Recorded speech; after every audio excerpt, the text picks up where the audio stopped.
5 જૂન વિશ્વ પર્યાવરણ દિવસ નિમિત્તે જીવન માટે આવશ્યક વૃક્ષોના મહત્વને સમર્પિત એક વિશિષ્ટ કાર્યક્રમનું આયોજન કરવામાં આવ્યું છે। સુરતના પ્રખ્યાત સવાણી પરિવાર દ્વારા અમરેલી જિલ્લાના ધારી તાલુકાના ગીર દુધાળા ગામ ખાતે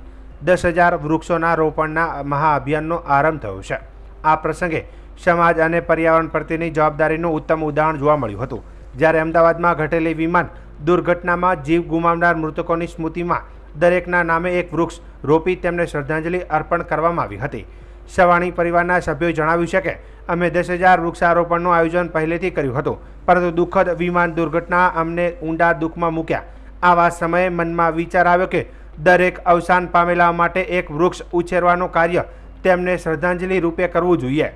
ગીર દુધાળાના રણ પ્રદેશમાં યોજાયેલા ભવ્ય વૃક્ષારોપણ કાર્યક્રમમાં બાલિકાઓ અને પરિવારમાંથી પિતાની છત્રછાયા ગુમાવેલી દીકરીઓ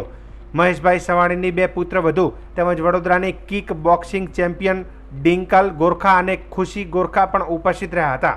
સવાણી પરિવારની વર્ષોની પર્યાવરણની સુરક્ષા માટેની પ્રતિબદ્ધતા છે અને આ યોજના દ્વારા તેઓ હરિયાળું ગુજરાત અને સ્વસ્થ ભાવિ માટે યોગદાન આપી રહ્યા છે।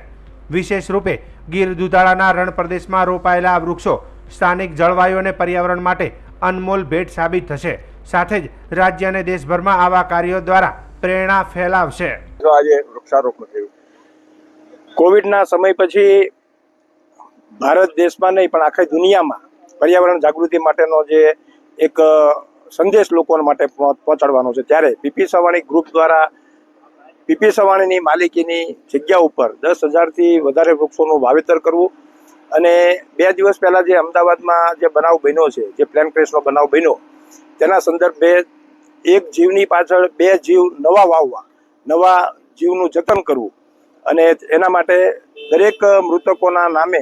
વૃક્ષોનું વાવેતર આજે અમારી દીકરીઓ, જે દીકરીઓના લગ્ન પીપી સવાણી પરિવારમાં થયા છે અને જે ધારી તાલુકામાં છે, અને અમારા ઘરની 2 દીકરીઓ આયુષી અને જાનકી, એમના હસ્તે અને આ પ્રસંગે ધારી પીઆઈ સાહેબ, ધારી ફોરેસ્ટ ઓફિસર, ધારી મામલતદાર સહિતના તમામ લોકો એ હાજરી આપી અને તેમના